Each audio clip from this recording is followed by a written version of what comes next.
Your life didn't fall apart in a single day. It unraveled with every excuse, every "I'll start tomorrow," every "yes you should have said no to." And today, if you don't do something about it, everything will keep slipping, quietly, but slipping. Many feel lost, drained, and disconnected from themselves. It's not for lack of smarts or desire.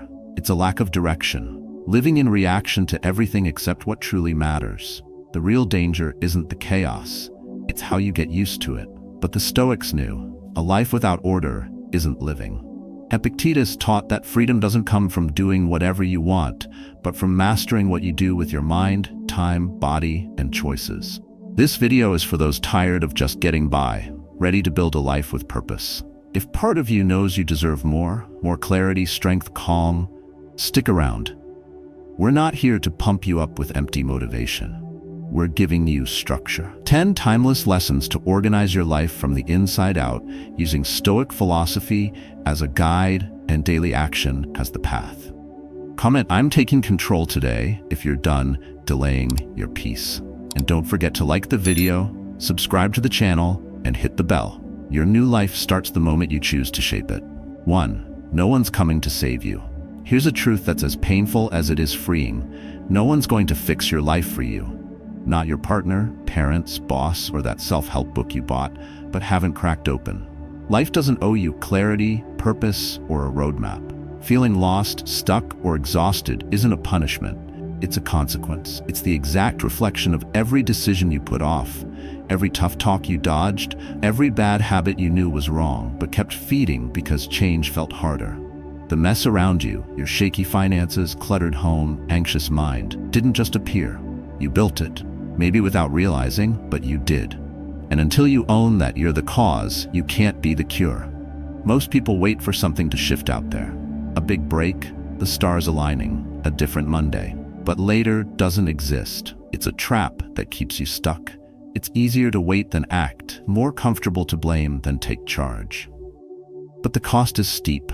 Every day you do nothing, the chaos grows stronger, and it works against you. The Stoics didn't believe in waiting for miracles. Epictetus said, "We can't control what happens, only how we respond." That response starts with accepting that everything you've tolerated, you've allowed. If you don't set boundaries, no one will honor them.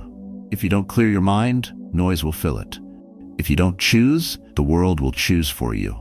That's the heart of Stoicism, not ignoring what hurts, but owning what's in your power. Think of someone you admire, not for fame, but for their steadiness. A woman who runs her household with calm. A man who doesn't raise his voice but commands respect. People who radiate stability. What do they share? They don't expect life to be easy. They don't need everything under control. But what's in their hands, they handle with care. They don't leave emotional debts unpaid. They don't let mornings slip by without purpose. And when they mess up, they don't wallow. They adjust, move on, take responsibility. Not long ago, a 54-year-old woman reached out to me. For over 2 decades, she'd said yes to everyone.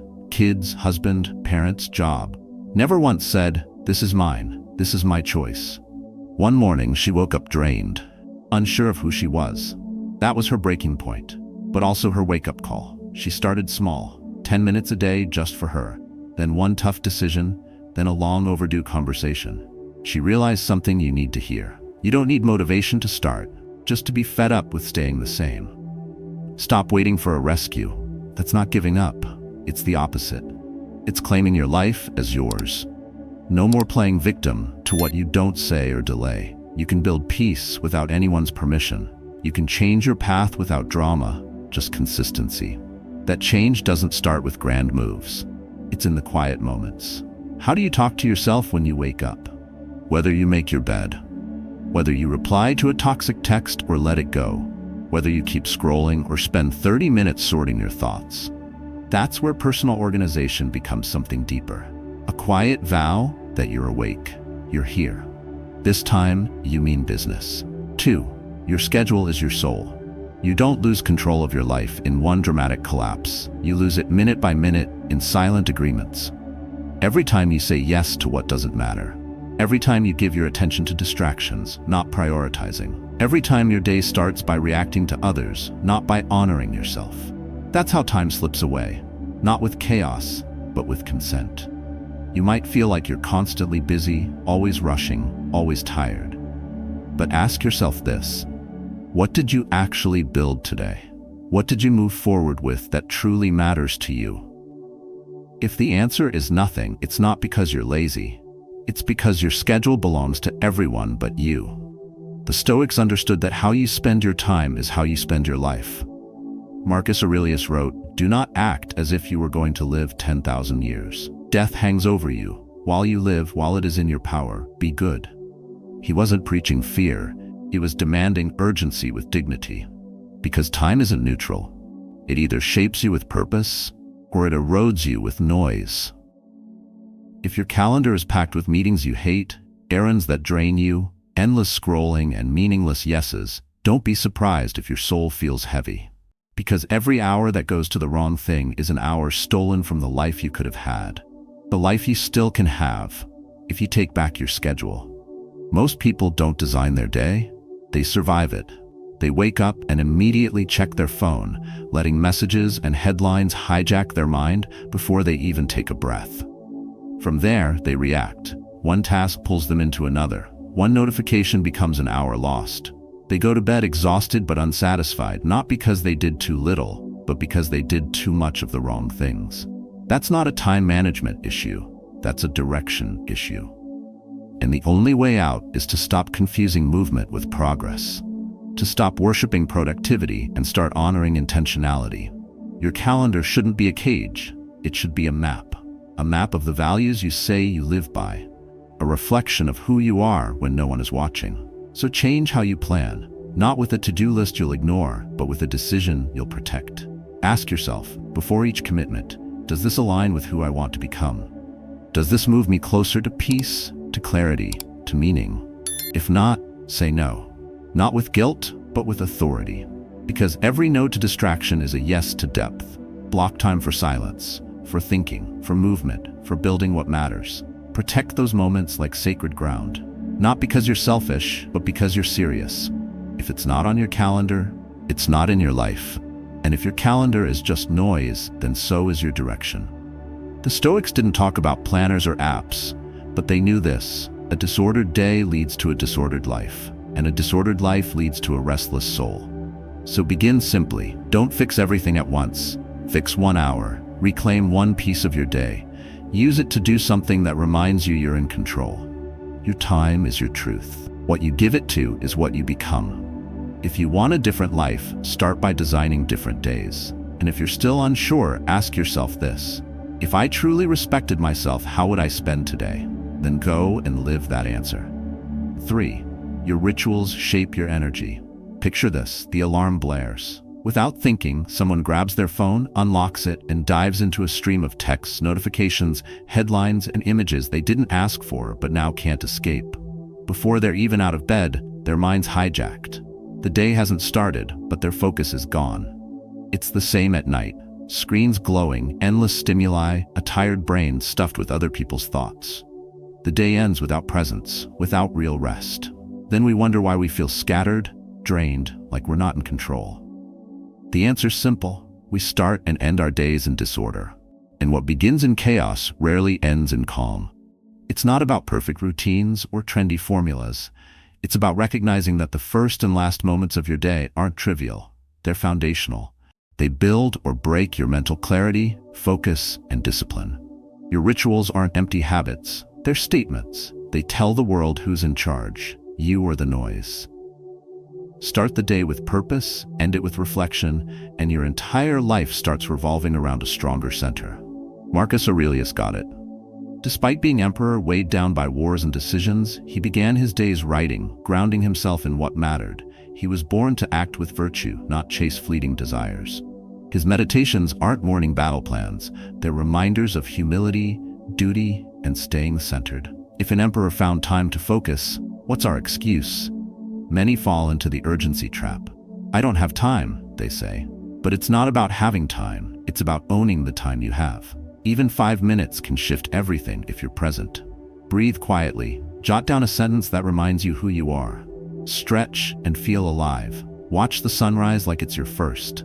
Ritualizing isn't adding tasks. It's giving depth to the ordinary. The mistake is thinking rituals are for mystics, control freaks, or people with an hour for yoga and ambient playlists.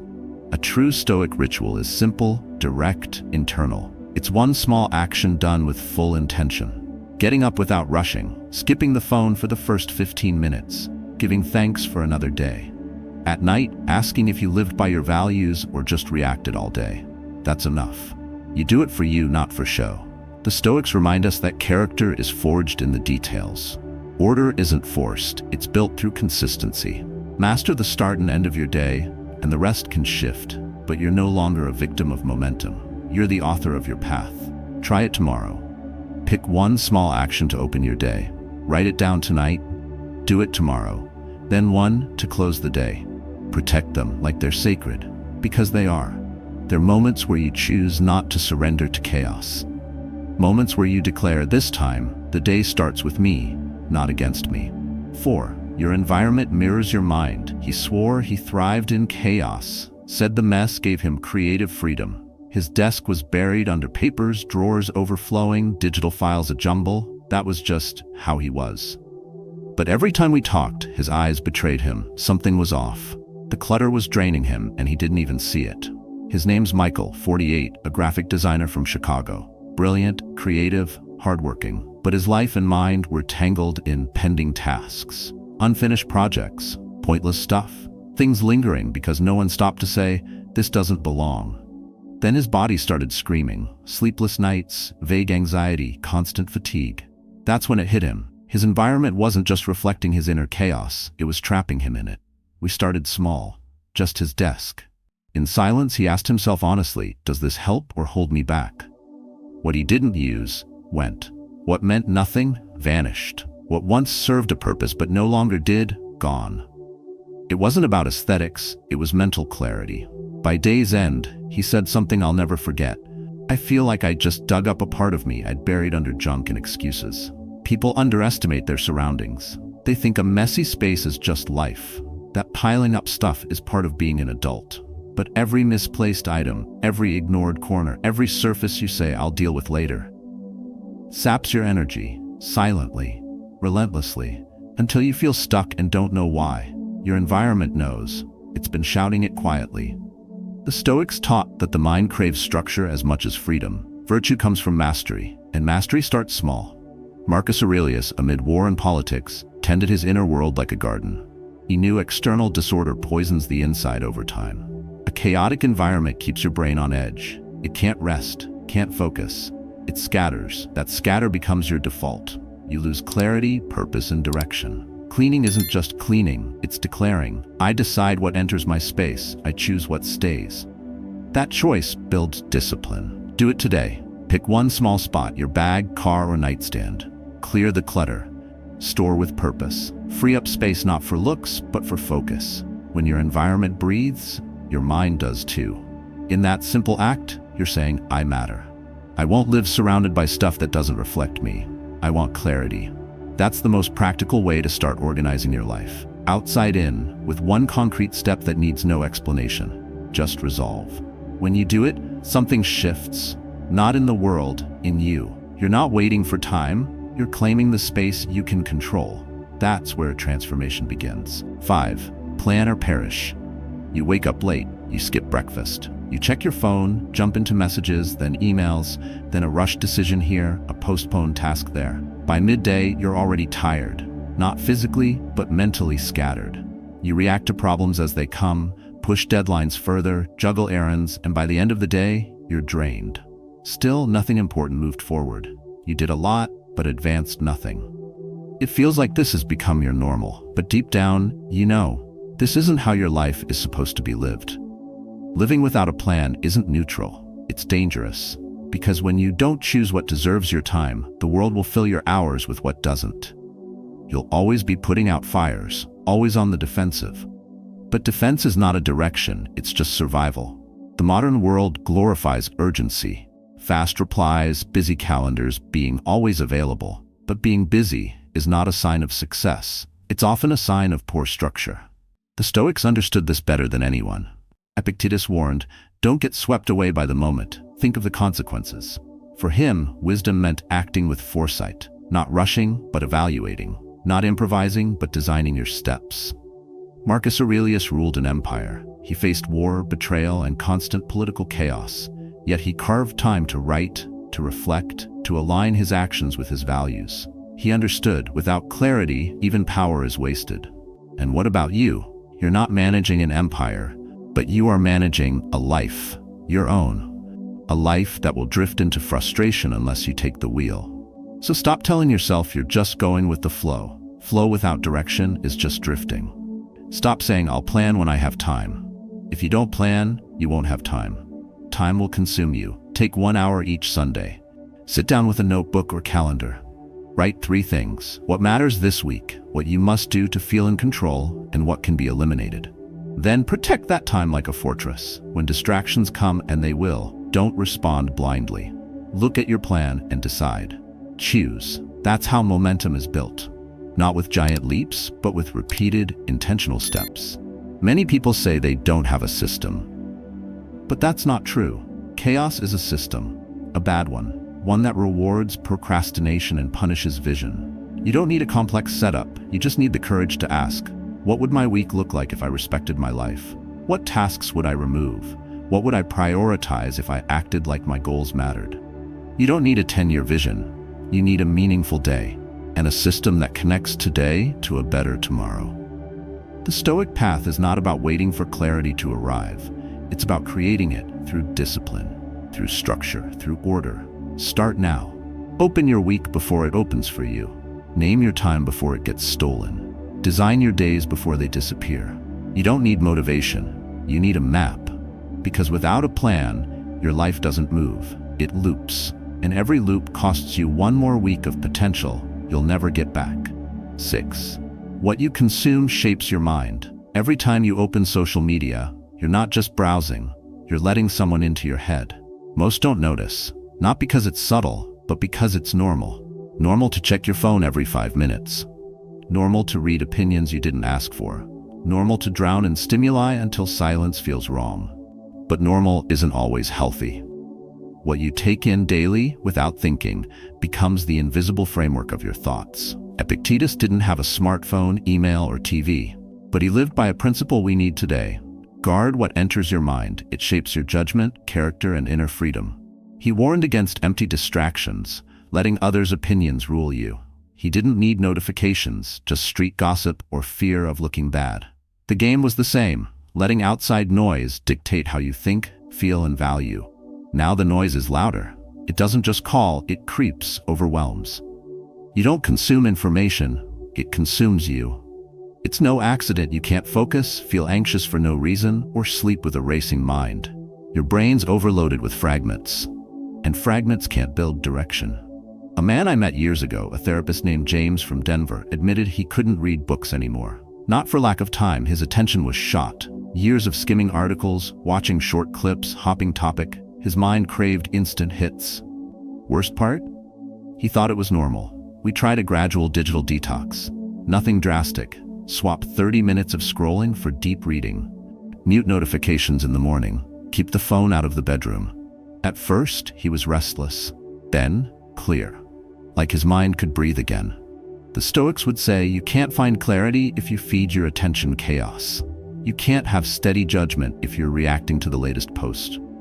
You can't act with purpose if your mind's hijacked by what others think, sell, or impose. It's not enough to be careful. You need a system, a mental diet. Not to ditch tech, but to reclaim your perception. Start with one choice. Go screen-free for an hour daily. Use it to read, walk, write, and think. Don't fill it, feel it. Then audit what you follow, what you consume. Ask, does this lift me or just distract? Does it sharpen my mind or echo what I already know? Every click's a vote. Every piece of content's a seed. Every seed grows. What are you planting? You don't need perfection. You need to come back to yourself. The first step to organizing your life is this. Stop giving your attention to what doesn't honor your clarity. When you do, you'll feel it. Not in the world, but in how you think deeper, act calmer, and know your mind is yours again. 7. Not everyone deserves access to you. You feel it, even if you don't always admit it. That unease after a conversation. The tension in your shoulders when you know you'll see a certain person. the lump in your throat when someone treats your boundaries like they're optional. And too often, you smile, nod, respond politely, while something inside you dims. It's not weakness, it's wear. And it often comes from relationships you've normalized out of habit, but deep down, you know they're pulling you away from yourself. They might not yell, might not outright shame you, but they chip away with sarcasm, silence, subtle jabs that make you second-guess yourself. Maybe it's a lifelong friend, a sibling, your partner. Because there's no obvious harm, you tell yourself you're overreacting. You're not. You're seeing clearly what many ignore. Some ties don't break you at once. They weaken you in small daily doses.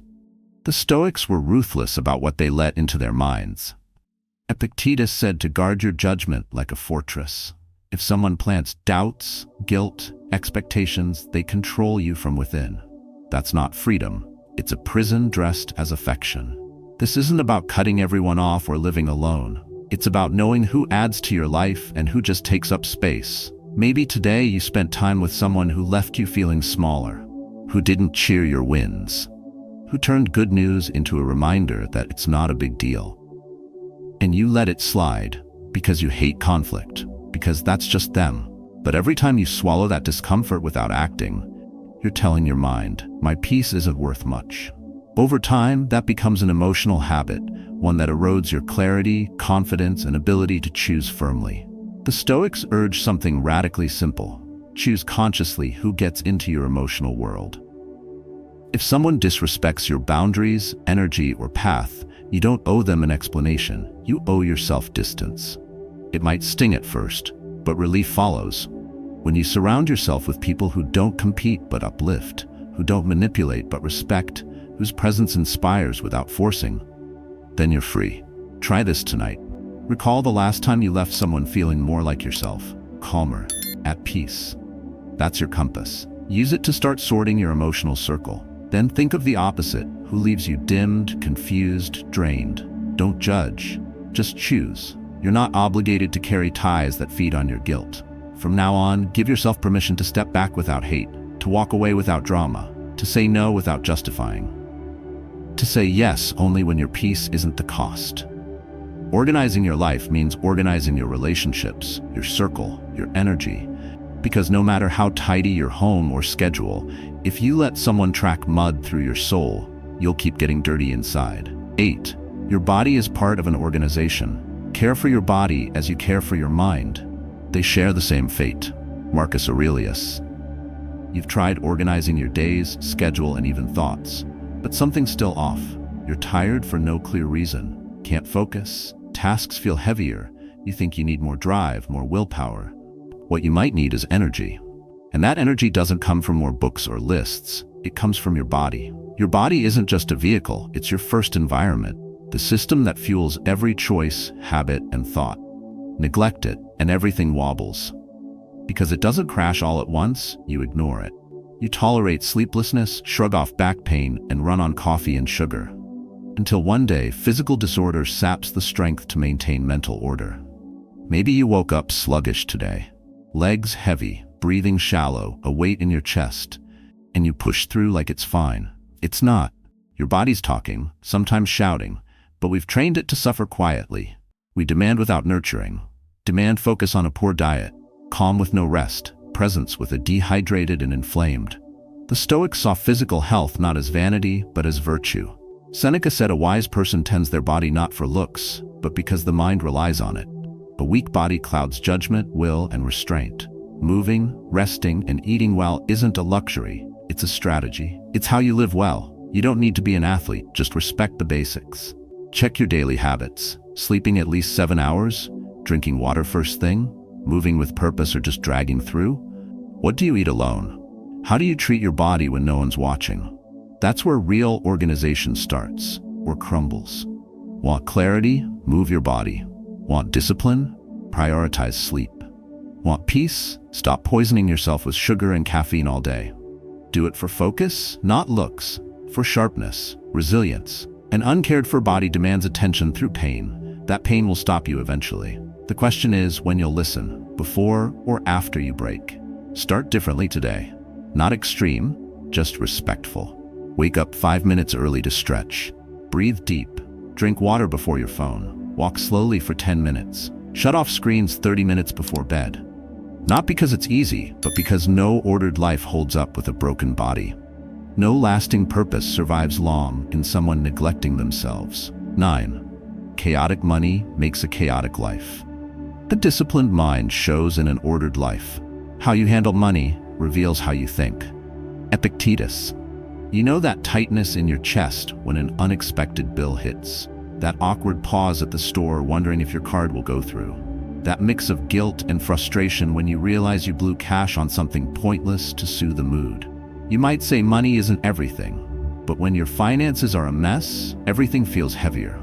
It's not just numbers, it's dignity, peace, the ability to look forward without dread. Maybe you're scraping by paycheck to paycheck, working hard but seeing no progress. Maybe you avoid your accounts out of shame, not because you're reckless, but because no one taught you to see money as self-respect. Here's a hard truth. Every dollar spent without thought is energy you're letting slip. When that becomes habit, your life spirals into normalized anxiety until you can't take it anymore. The Stoics didn't chase wealth, they chased enough, self-sufficiency, freedom from debts or cravings. Seneca, one of Rome's richest men, warned that true freedom starts where dependency ends. Money doesn't make you free. Managing it with order does. You might not have big debts, but how many small financial promises linger? Subscriptions you don't use. Impulse buys to fill a void that leave you emptier? That's a disorder too. Like physical clutter, it steals focus, clarity, and resolve. Financial noise doesn't stay in your bank account, it lives in your head. It taints every thought, filters choices, drains energy you don't name. Do something different this week. Open your accounts. Face the numbers without fear. List what comes in, what goes out. Not to punish, but to respect yourself. Then cut one expense you know you don't need today. That small act is a quiet roar. I'm taking control. Then sort your spending into 3 buckets: needs, growth, filler. Rebuild your choices from there. You don't need a financial guru to start. Just the resolve to stop acting like your time's worthless. Money is time in numbers. Every careless expense is life you're tossing away. Ordered finances aren't about fear, they're about purpose. When money stops being constant stress, your mind breathes, your body rests, your energy aligns. The Stoics would say you can't control the economy or others' choices, but you can control how you use your resources. Do it consistently, and it becomes freedom, not the kind you flaunt, but the kind you feel. The kind that lets you walk lighter. The kind that says your life answers to no one else. 10. Order isn't perfection, it's self-love. Some days feel like a step back. You oversleep, skip your routine, procrastinate, and drift. Then the guilt hits. You tell yourself you failed. Back to square one. Everything you built, gone. But that's not true. Failing isn't quitting. Breaking routine isn't living aimlessly. The issue isn't slipping, it's letting that slip define you. True order never falls, it always finds a way to rise. Even Marcus Aurelius, the emperor, had off days. In his meditations, he admits it openly. Sometimes he didn't want to get up, felt nothing made sense, that others let him down, that he wasn't enough. But he always returned to the center, not with self-punishment or guilt, but awareness. A reminder that living well isn't perfect, it's intentional. He didn't write to shine, but to recall what he knew and forgot. He did it for self-respect. That's what we often miss. Real order doesn't come from external control. It's an inner choice, to care for yourself like you'd care for something precious, your home, family, word. Organizing your life isn't about rigidity. It's building a structure to catch you when you falter. Knowing some days you won't nail it, but your system keeps you from getting lost. It's respecting yourself, not just when you crush it, but especially when you stumble. The trap is thinking one broken streak ends the game. That slipping back means you can't become new. The Stoics would be blunt. It's not about never falling. It's about falling better each time. Learn from the hit. Adjust. Don't catastrophize. If every day is a fresh start, so be it. What matters isn't where you restart, it's that you do. Each return strengthens you if you do it mindfully. Ask yourself today, am I organizing my life to demand or to support? Are my systems chains or shields? If every habit feels like a cage, you're not growing, you're scared. But if each habit brings clarity, you're building real order. The kind that doesn't hinge on mood, weather, or algorithms. The kind that comes from knowing your life matters and deserves more than autopilot. Do one simple thing tonight. Close the day like it's a meaningful act. However it went, breathe. Write one thing you're grateful for, one thing to improve. Not for perfection, for dignity, for care, for self-love. Tomorrow, don't start rushed. Start with purpose. Every ritual done with respect is a way of saying, I deserve a life that means something, even on days when it doesn't all click. That's order. Not a straight line, but a repeated choice to come back to yourself. Again and again. No shame, no punishment. With the resolve of someone who knows real progress is learning to stay steady, even when perfection doesn't show. We've walked a path of reflection, action, truth. This isn't about empty theories or quick fixes. It's about organization as a deep act of self-love, a way to reclaim your power in a world that scatters it. Every lesson, from sorting your mind and space to caring for your body, relationships, money, isn't just nice ideas, they're practices, tools, reminders that your life isn't an accident. It's a work you craft daily with purpose. You don't need to change everything today, just start. One step, one choice, one conscious tweak to your routine, space, or diet. The Stoics didn't wait for perfect conditions. They acted where they stood, with what they had. That's my challenge to you. Not to be flawless, but stronger. Not to control the world, but your inner one. Because when you build order within, external chaos doesn't break you, it tests you. Revisit this. Come back to these words when things feel like they're crumbling. Remember, every ritual, choice, boundary, every no that protects you is a quiet act of self-respect. That's applied stoicism. That's real freedom. If this hit home, share your story in the comments. What part of your life are you ready to organize today? What habit will you shift? Your voice could spark someone else's start. When one wakes up, they can wake others. Organization isn't control, it's direction. And you deserve to live with direction, with strength, with dignity.